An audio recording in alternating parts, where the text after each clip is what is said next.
My father got sick when I was 15. At first, it didn't seem serious. He still drove me to school, still argued with the news.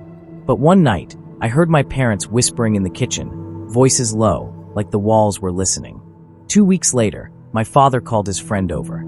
I barely knew the man. He wasn't family. He didn't come around often. But that night, they stayed in the living room for hours, speaking quietly. Papers were signed.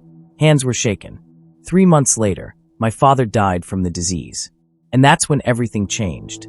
After the funeral, the lawyer came. He told us my father had given his entire property to his friend. Not sold it. Not shared it. Given it. My mother didn't argue. She just sat there, holding her hands together like she'd already accepted it. There was only one condition. The friend could not touch the property until I turned 18. And my mother had the right to live in the house.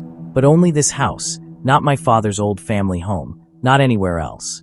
That part confused me the most. Why protect us, but limit us? Life became quiet after that.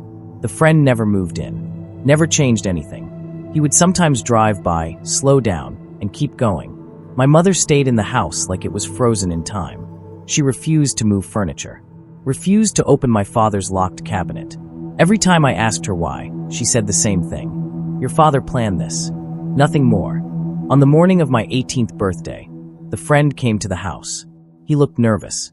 This was your father's wish, he said, handing me an envelope. I was told not to give this to you until today. Inside was a letter. My father explained that the property wasn't a gift, it was a shield. The disease wasn't the only thing killing him. He had discovered legal trouble tied to his old family home, documents, claims, and people who wanted it back at any cost. If the property stayed in our name, my mother would become the target after he died. So he transferred it to someone no one would question. Someone outside the family. Someone trusted. And the waiting period? That was time for the legal issues to expire, for investigations to close, for my mother to stay safe without anyone noticing. At the bottom of the letter, one final line stopped me cold.